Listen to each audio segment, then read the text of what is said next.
Saudamos toda a igreja, em nome do Senhor Jesus. Amém. Também aqueles que poderão assistir, participar dessa mensagem pelas redes sociais. Privilégio podermos abrir a palavra do Senhor e expor o ensino bíblico para a nossa edificação, para a glória do nome do Senhor. O tema da mensagem de hoje à noite é a graça do chamado ao presbiterato. Hoje nós iremos falar sobre as qualificações de um presbítero para o exercício do ministério na Igreja do Senhor. E na próxima semana traremos sobre o diaconato, um serviço para o ministério do crescimento da Igreja do Senhor. São duas vocações na Igreja do Senhor. Para isso, vamos abrir a palavra do Senhor na primeira carta do apóstolo Paulo, escrita ao pastor Timóteo, no capítulo 3, versículo de 1 até o 7.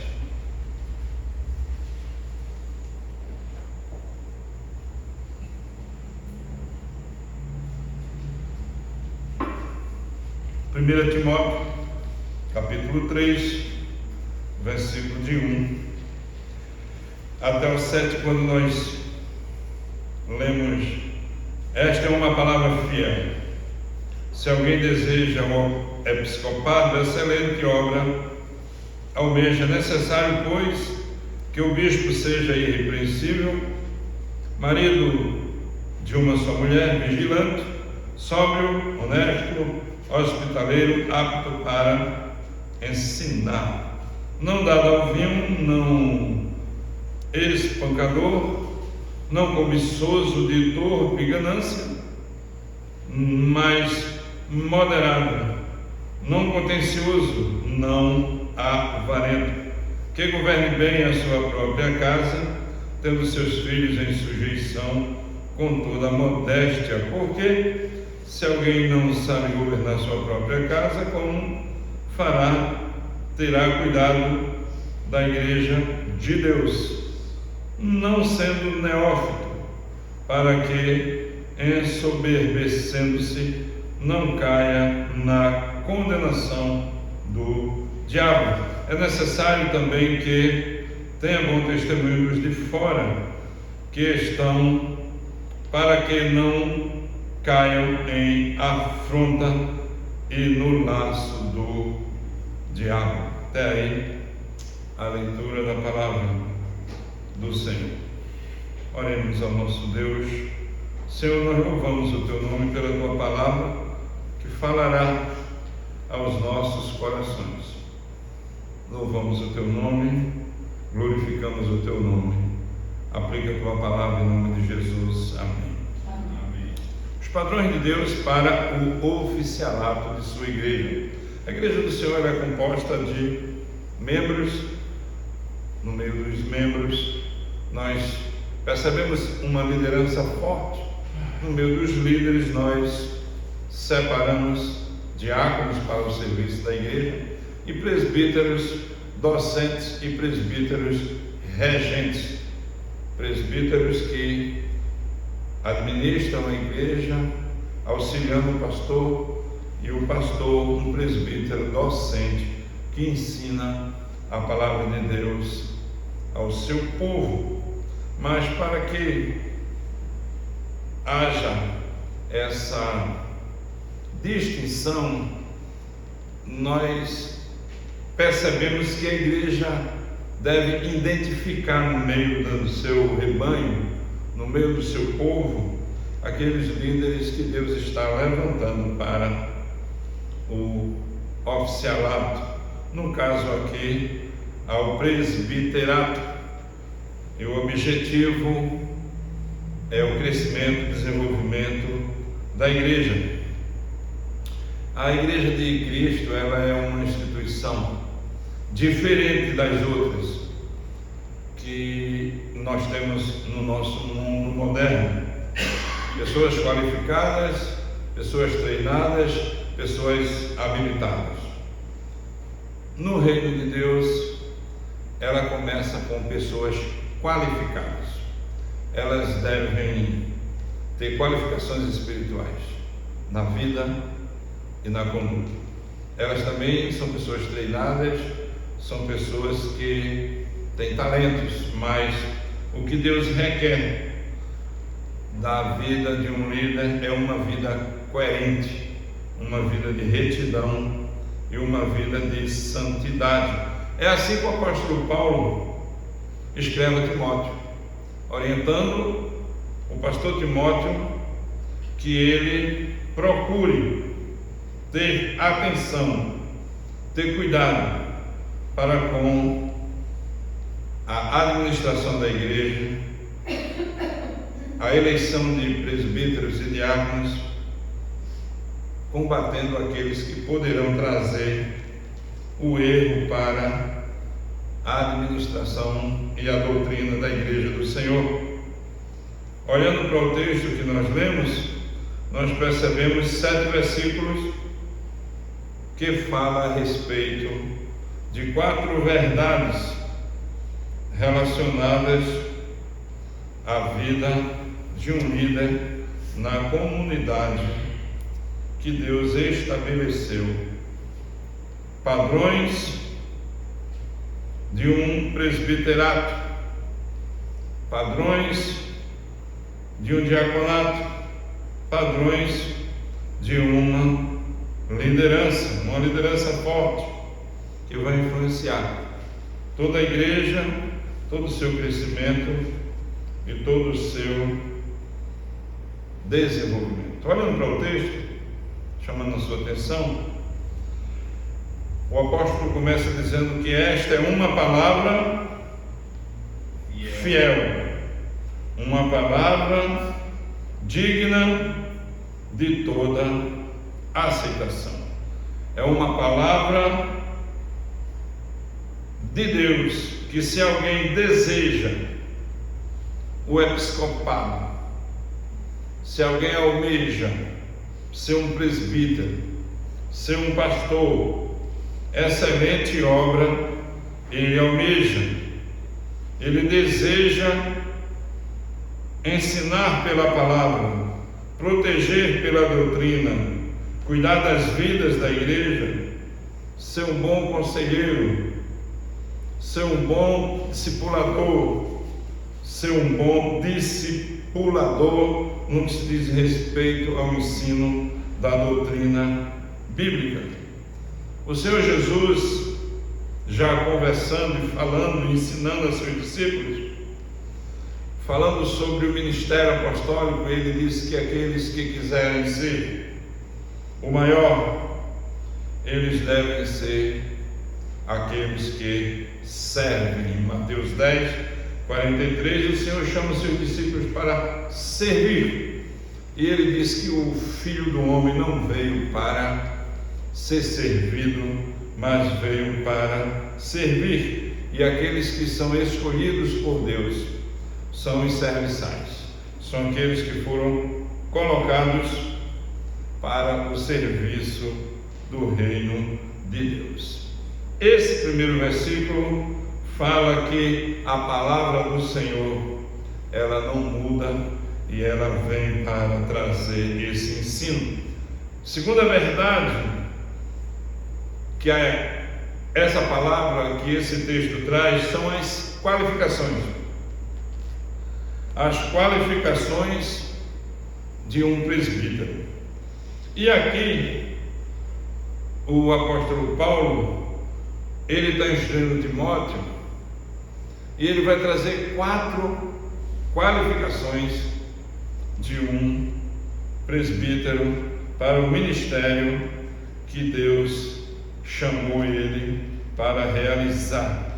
A primeira qualificação está relacionada à sua vida particular, à sua vida individual, à administração de si mesmo. é a vida particular e pessoal de um presbítero, de alguém que é candidato ao presbiterato. A segunda qualificação é com relação à vida familiar, como ele vive na sua família. Terceira qualificação é a maturidade espiritual. Ele tem que ser uma pessoa madura espiritualmente. Em quarto e último lugar, o testemunho dele público com relação a onde ele convive, o testemunho dos de fora. Nós iremos ver essas 4 qualificações, começando pela qualificação na vida pessoal. O versículo 2 diz que é necessário, pois, que o bispo seja irrepreensível. Ele seja irrepreensível na sua vida particular, que ele não é perfeito, mas que ele busca ter uma vida de comunhão com Deus, uma vida de intimidade com o Senhor, que ele luta contra o pecado diariamente. Ele cita aqui, no mesmo versículo, marido de uma só mulher. Nós vamos ver mais embaixo essa parte, porque não se espera jamais de um homem de Deus que ele tenha um relacionamento duplo, mas que ele tenha apenas uma esposa. Ele dá um destaque maior aqui às qualificações pessoais, que ele diz: olha, vigilante, versículo 2, sóbrio, honesto, hospitaleiro e apto para o ensino. Então, alguém que deseja o presbiterato, ele deve ter um amor pela igreja, ele deve ser uma pessoa temperante. Ele está dizendo aqui, temperante, vigilante. Vigilante aqui é alguém que é atento, que anda atento à sua vida de testemunho. Sóbrio. Sóbrio significa que ele tem a mente equilibrada, que ele não se deixa levar, ele pensa biblicamente. Terceiro lugar, modesto, que ele é uma pessoa respeitável, uma pessoa que tem um respeito daqueles que convivem com ele, uma pessoa honesta, que não vive tirando vantagem, nem faz tramicagem, nem se vende, nem se compra por onde passa. Também hospitaleiro. Hospitaleiro é afável, amável, de um coração aberto, de uma vida que busca o relacionamento com o rebanho para o crescimento dele. Esse líder, ele está apto ao presbiterato. Como eu falei, não é perfeito, tem algumas dificuldades na sua vida, ele vai lutar para aperfeiçoar áreas que ele não consegue alcançar ainda, mas dentro do modelo, dentro da média, ele tem que estar relacionado com o testemunho no que se diz respeito à sua vida individual, à sua vida particular, como ele se comporta diante das pessoas. Uma liderança forte, conhecendo as Escrituras, buscando e tendo uma vida de comunhão, estudioso da Bíblia, uma vida de oração contínua, uma vida de devoção no sentido de estudo bíblico devocional, para que ele possa administrar a igreja do Senhor e juntos, os presbíteros e o pastor, poderem dar graça e crescimento para a vida da igreja. Apto para o ensino. Um presbítero, ele deve se esmerar no ensino. Não existe nenhum presbítero que tem todas essas características, mas ele almeja, ele busca, ele deseja. O versículo 3 fala que ele é inimigo de contendas. Ele não gosta de guerra, ele é pacífico. Ele é inimigo de guerras, de conflitos, de desarmonias. Agora o apóstolo Paulo vai continuar apresentando as características, e ele vai trazer 3 características aqui que a gente precisa também atentar. O capítulo 3 diz que ele não é dado ao vinho, ele não se deixa levar pela bebida, ele não se deixa levar pelo vício, ele corre e foge do vício. Aqui não violento, aqui nesse texto tem não espancador. Violento aqui está mais ligado ao comportamento agressivo.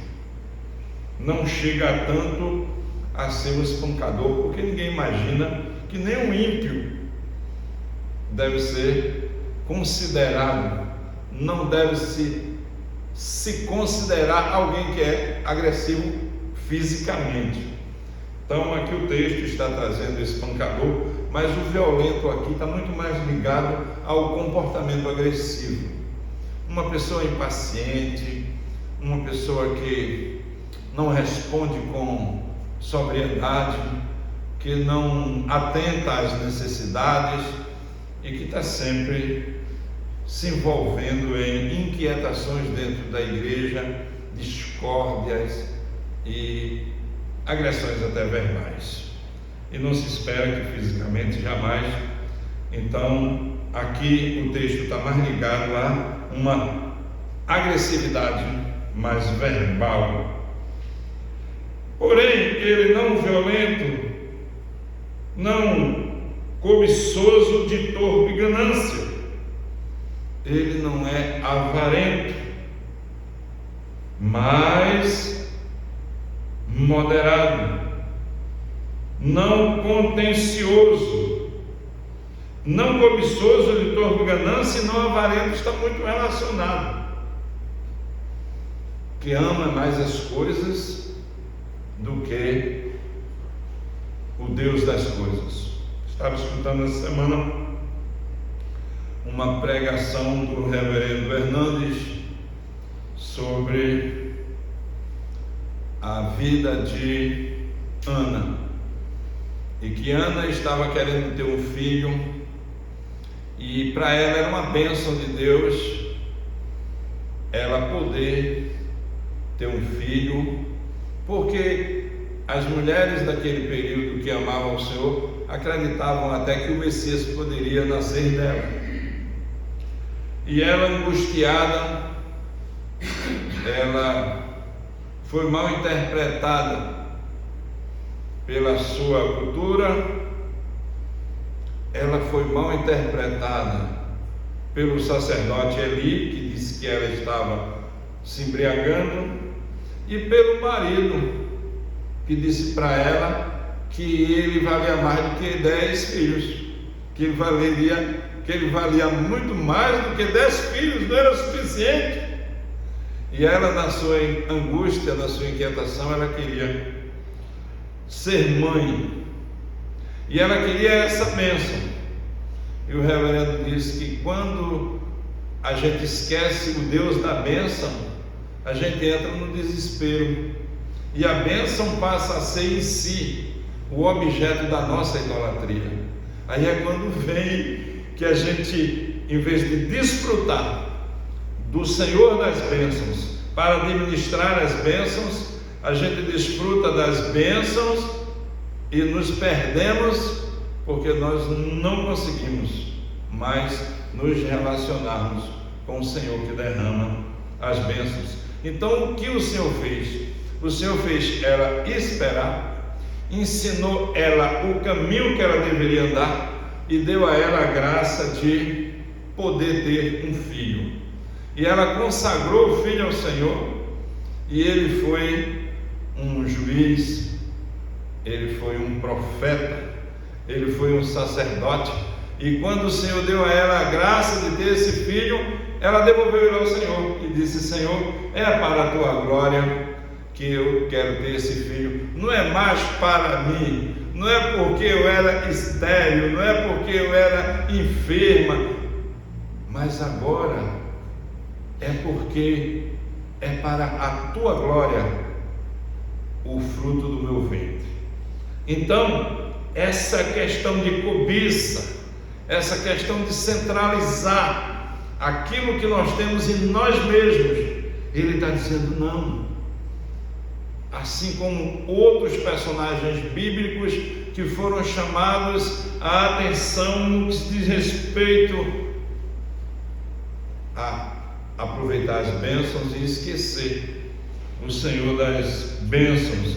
E aqui é uma bênção de Deus o presbiterato, é uma bênção de Deus o oficialato, mas tem que haver uma atenção tal quando nós escolhemos os líderes da igreja do Senhor. Nós não podemos escolher alguém cobiçoso, de torpe ganância, nem avarenta. Porém, na entrelinhas, na metade do texto, entre duas vírgulas, modesto, alguém que é moderado, alguém que tem equilíbrio, alguém que busca em primeiro lugar o reino de Deus. E aí tudo que ele faz sucederá de um bem-aventurado, tudo que ele faz prosperará. Ele será um oficial abençoado e abençoado. Qualificações pessoais. Agora também qualificações na vida familiar. Nós fizemos uma menção pequena com relação a que ele é marido de uma só mulher. O apóstolo Paulo dá uma deixa, faz uma observação, e no versículo 4 ele vai falar do comportamento desse que é chamado para administrar a sua vida familiar. É a vida familiar de um presbítero. Aqui nós temos um parêntese ou encochete. Timóteo não era casado. Timóteo era um missionário pastor. Necessariamente, um presbítero, um diácono não tem que ser casado, mas ele tem que ter o testemunho do mesmo jeito no que se diz respeito à vida pessoal. Com relação à vida familiar, está muito mais relacionado aos seus parentes, aqueles que ele vive, aqueles que ele testemunha na sua casa. Geralmente temos familiares para testemunhar, para que haja um testemunho daqueles que são chamados solteiros, como Timóteo, Tito, que tinham testemunho da sua mãe, vó, da sua mãe e da sua avó, da sua mãe Lloyd, da sua avó Lloyd e da sua mãe Eunice. E o apóstolo Paulo, quando ele encontra Timóteo já firme e leva com ele, discipula ele, percebe nele uma devoção com relação ao Senhor. E agora Timóteo está instruindo a igreja de Éfeso com relação à família. E Paulo está dizendo: olha, com relação à família, versículo 4, que governe bem a sua própria casa, que ele seja uma bênção no seu lar, que ele tenha princípios apresentados pelas Escrituras, que ele é amável com sua esposa, que ele se dedica aos seus filhos, que essas características são importantes e que ele deve conduzir, governar, ter autoridade, governar servindo, ajudando, acolhendo. Esse líder bíblico que governa a sua família, ele também é citado pelo apóstolo Paulo, não só aqui por meio do pastor Timóteo, mas na mesma igreja que Timóteo está pastoreando, que é a igreja de Éfeso. E no capítulo 5, ele diz, no versículo 25, que o marido deve amar a sua mulher, como Cristo ama a igreja, e a si mesmo se entregou por ela. Só em apenas um versículo nós encontramos 3 realidades que precisam serem analisadas: amor, amar, amai a vossa mulher. O líder, ele tem que amar a sua esposa, e ele vai dizer como é que ele ama a mulher, porque muita gente diz eu te amo, é a primeira frase que a gente aprende em inglês quando a gente está apaixonado, né? Mas é como Cristo amou a sua igreja. Olha só como foi que Jesus amou a sua igreja. Como é que Jesus nos ama?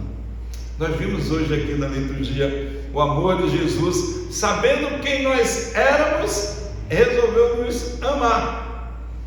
Então nós temos que trazer esse princípio de amor para com a esposa. Alguém que deseja ser um presbítero deve se dedicar, cuidar da esposa, como Cristo amou.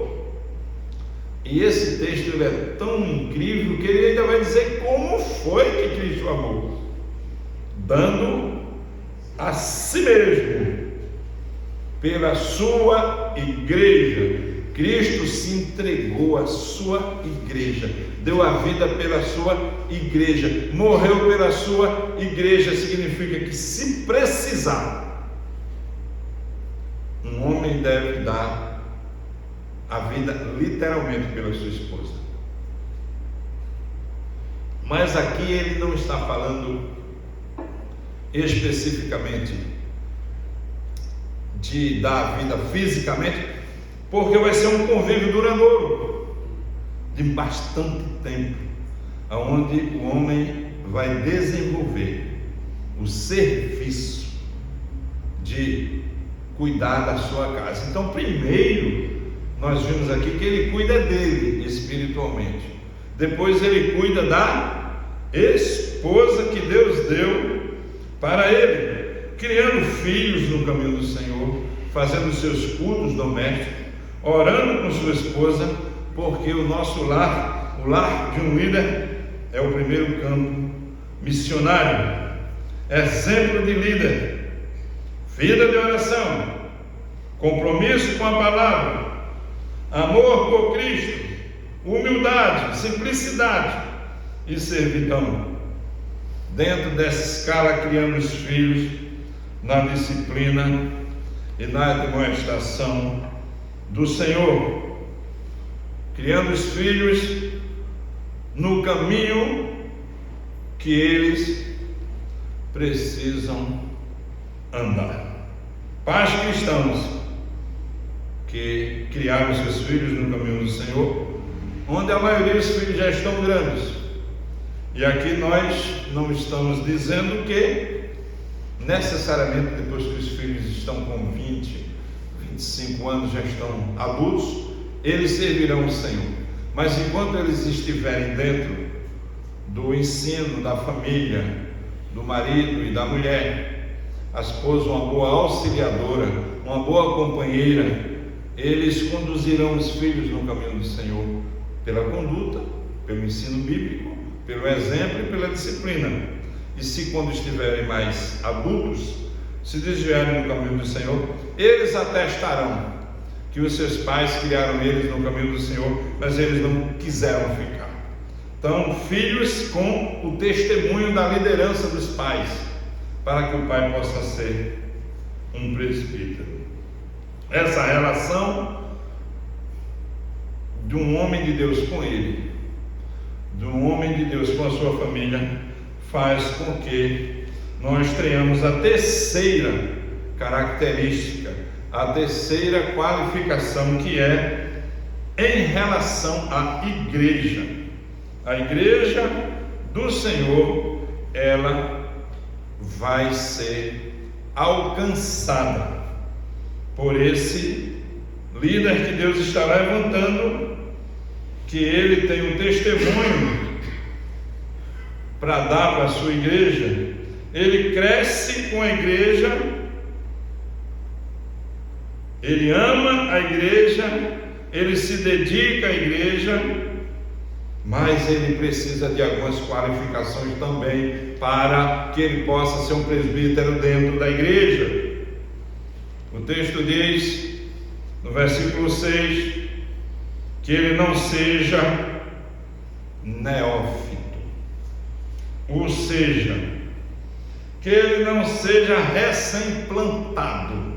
Neófito significa raiz curta, caule frágil, pequeno plantio, pequena plantação, não tem maturidade, porque se ele não tem maturidade, ele vai se submeter às tentações da soberba, às tentações da ganância, e o que exige de um líder que ele tenha maturidade, que ele seja maduro, que ele seja experimentado, que ele tenha conhecimento da palavra, que ele tenha discernimento na administração do ensino bíblico. Esse que ama a palavra, que tem uma vida de oração, que tem uma espiritualidade equilibrada. Ele continua e diz assim, para que ele não caia na condenação do diabo. Tem duas coisas que um crente novo, mesmo um líder identificado, mas que não tem maturidade, que não tem conhecimento, ele tanto pode cair na soberba, na arrogância, e até em não ouvir mais com relação à instrução que é dada à liderança, e ele ainda cai no laço do diabo. O diabo, ele tem um laço para laçar aqueles que são imaturos, e tentará, o diabo tentará e continuará tentando, e pegando os imaturos, ele não vai conseguir o imaturo prosperar, ele vai desistir no meio do caminho. Então é melhor que a igreja tenha esse privilégio, que analise, e que quando a igreja vier eleger seus diáconos, eleger seus presbíteros, as pessoas que compõem a igreja, o crente individualmente, ele vote naqueles que Deus está chamando para o presbiterato, identificando nele essas 3 características. E agora, a 4ª característica, que é com relação ao testemunho dos de fora.